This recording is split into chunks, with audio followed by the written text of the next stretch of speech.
O ano era 1930 e o Brasil respirava pólvora, desconfiança e mudança. Nos jornais, as manchetes anunciavam um país mergulhado em crises, enquanto nas ruas se ouvia o murmúrio constante de revolta. Tropas marchavam em silêncio, vagões de trem carregavam soldados de diferentes estados e a sensação era de que o Brasil estava à beira de um incêndio político sem precedentes. O poder, que parecia sólido, sustentado por décadas, começava a rachar, e em cada esquina se discutia a mesma pergunta: quem iria governar o Brasil dali em diante? O clima era tenso, carregado, como se a nação inteira estivesse prestes a explodir em um só grito. A cena era digna de um épico histórico.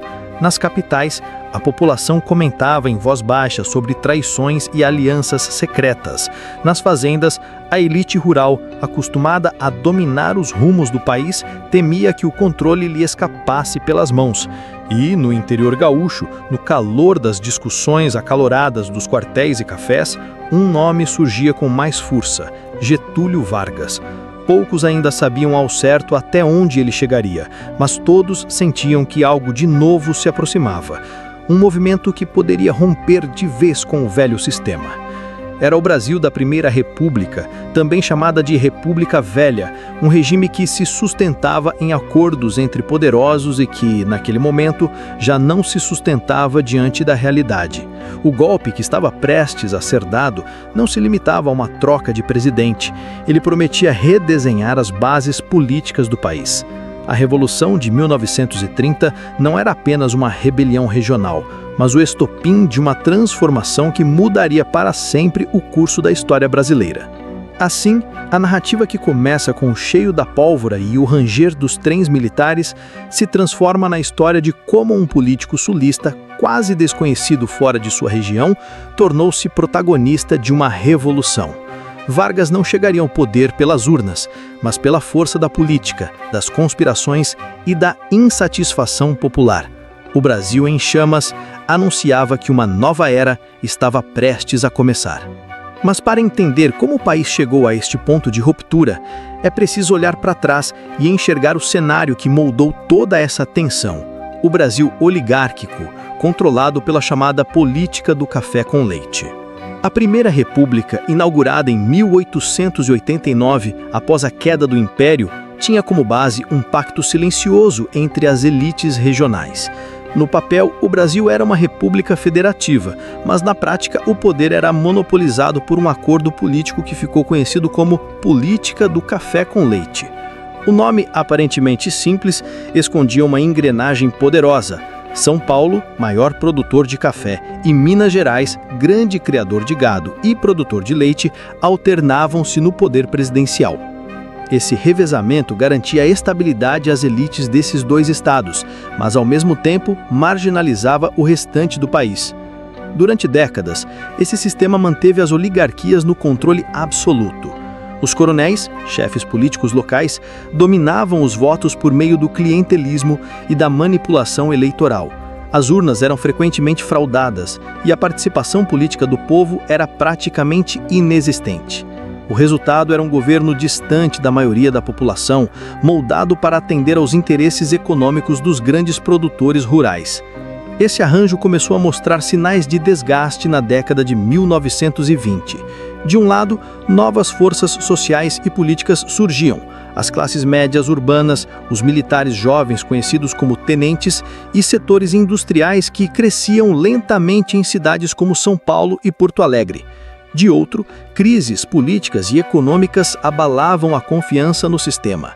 O Brasil já não era apenas um país de fazendas de café. As cidades cresciam e com elas crescia também o descontentamento. A crise mundial de 1929 foi o golpe mais duro. Com a quebra da Bolsa de Nova York, o preço do café, principal produto de exportação brasileiro, despencou. O governo federal tentou intervir comprando e queimando sacas de café para manter o valor do produto, mas o desastre já estava feito. Milhares de fazendeiros arruinados, desemprego aumentando e um sistema econômico que se mostrava frágil e dependente demais de um único produto. Nesse contexto de insatisfação, a sucessão presidencial de 1930 tornou-se explosiva. Pela lógica da política do café com leite, era a vez de Minas Gerais indicar o candidato à presidência, mas o presidente Washington Luiz, paulista, rompeu a tradição ao apoiar outro paulista, Júlio Prestes. Esse gesto foi visto como uma traição por Minas e abriu uma crise sem precedentes no pacto oligárquico. Foi nesse cenário de ruptura que nasceu a Aliança Liberal, união entre Minas Gerais, Rio Grande do Sul e Paraíba, que lançou como candidato à presidência um nome até então discreto, mas habilidoso: Getúlio Vargas. Mas afinal, quem era esse político gaúcho que, em meio a tantas forças em conflito, foi capaz de se apresentar como alternativa nacional? Getúlio Dornelles Vargas nasceu em 1882, em São Borja, no interior do Rio Grande do Sul, em uma família tradicional ligada à política local. Desde cedo, conviveu com a cultura militar e política gaúcha, marcada por rivalidades regionais e por um senso de disciplina herdado das revoluções que assolaram o Estado no século XIX. Vargas estudou direito em Porto Alegre, mas sua vocação verdadeira estava na política. Ainda jovem, ingressou no Partido Republicano Rio-Grandense, PRR, legenda que dominava a vida política do Estado. Sua carreira começou como deputado estadual e depois como deputado federal, mas o ponto decisivo veio em 1926, quando assumiu o cargo de ministro da Fazenda no governo Washington Luiz. Ali, Vargas demonstrou habilidade técnica e pragmatismo, ganhando respeito entre os setores políticos e econômicos. Apesar disso, Vargas não era um nome nacionalmente conhecido até 1930. Sua imagem de homem de caráter firme, administrador competente e capaz de conciliar interesses diversos começou a ganhar força quando foi escolhido como candidato da Aliança Liberal. Ao seu lado, como vice, estava João Pessoa, governador da Paraíba, cujo papel se tornaria central no desenrolar dos acontecimentos. A campanha da Aliança Liberal defendia mudanças profundas: voto secreto, justiça eleitoral independente, ensino público gratuito e leis trabalhistas que protegessem os trabalhadores. Essas propostas contrastavam fortemente com o conservadorismo do governo. Vargas era apresentado como um homem novo, vindo do Sul, capaz de unir diferentes regiões em torno de uma causa comum. Contudo, o desafio era gigantesco. Enfrentar o candidato governista Júlio Prestes significava enfrentar toda a máquina do poder federal, sustentada por décadas de domínio oligárquico. Ainda assim, Vargas se lançou com coragem, sabendo que sua candidatura representava mais do que uma disputa eleitoral. Era o início de um movimento que poderia redesenhar o país. Porém, as eleições de 1930 não seriam apenas um confronto entre dois candidatos. Um acontecimento inesperado, violento e simbólico transformaria o cenário político e acenderia a chama da Revolução. As eleições de março de 1930 confirmaram o favoritismo do candidato governista Júlio Prestes. Com o apoio da máquina eleitoral, Prestes foi declarado vencedor. Mas as denúncias de fraude foram imediatas. A Aliança Liberal se recusou a aceitar o resultado, alegando manipulação de votos em diversas regiões do país. A tensão aumentava, mas ainda não havia força suficiente para derrubar o governo.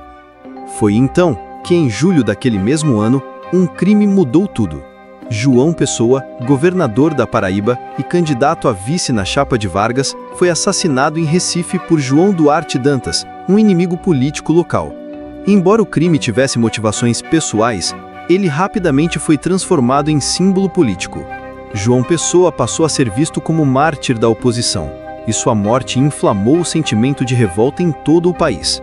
A imprensa ligada à Aliança Liberal explorou o caso, transformando o enterro de João Pessoa em um espetáculo de comoção nacional. Imagens do caixão sendo levado por multidões correram o país, e a figura de Vargas ganhou ainda mais destaque como herdeiro político daquele sacrifício. O assassinato, embora não planejado pela oposição, tornou-se o estopim perfeito para justificar a necessidade de uma revolução. A partir desse momento, as conversas secretas entre militares, políticos e líderes regionais ganharam urgência. O Brasil vivia uma crise de legitimidade. De um lado, um presidente eleito acusado de fraudar as urnas. Do outro, uma oposição fortalecida pelo sangue de um mártir. As engrenagens da conspiração começaram a girar. E Vargas, até então apenas candidato derrotado, surgia como líder natural de uma insurreição. E assim, com o país em ebulição, chegava a hora da ação. As armas seriam erguidas, os trens lotados de soldados partiriam, e a Revolução de 1930 finalmente explodiria. O mês de outubro de 1930 amanheceu carregado de presságios. Nas primeiras horas do dia 3, tiros ecoaram no Rio Grande do Sul. A Revolução havia começado. Tropas gaúchas, fiéis à liderança de Getúlio Vargas e articuladas por generais e coronéis que não aceitavam a continuidade da República Velha, ergueram armas contra o governo federal. Era o início de um levante que, em menos de um mês, mudaria para sempre a face do Brasil. O movimento nasceu coordenado, mas espalhou-se como fogo em palha seca. O Rio Grande do Sul, berço político de Vargas, tornou-se o primeiro grande palco do conflito. Os soldados revolucionários partiram em direção ao Paraná e de lá avançariam rumo ao coração do país.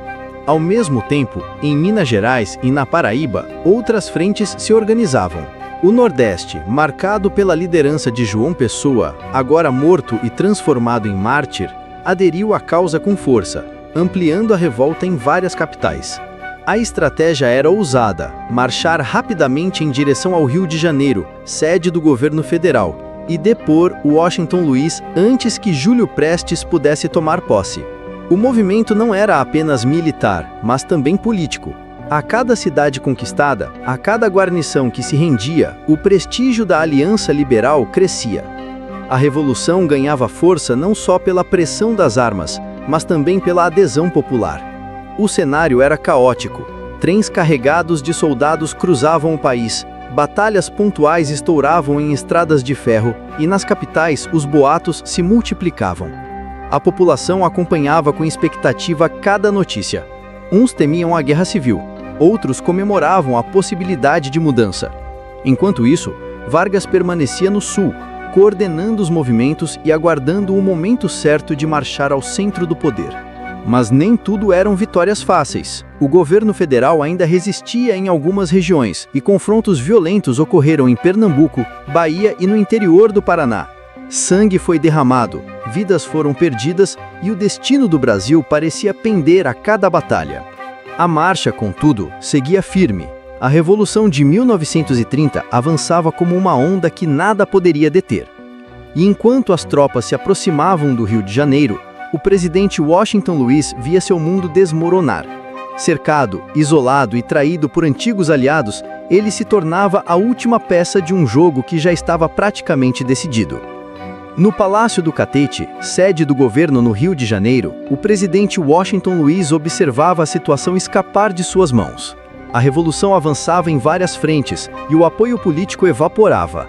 Governadores, antes fiéis ao pacto da República Velha, já se mostravam hesitantes. Pior, dentro das próprias Forças Armadas crescia a insatisfação. Washington Luiz acreditava que resistiria, que a legalidade e a força do governo federal bastariam para sufocar a revolta, mas a realidade era outra.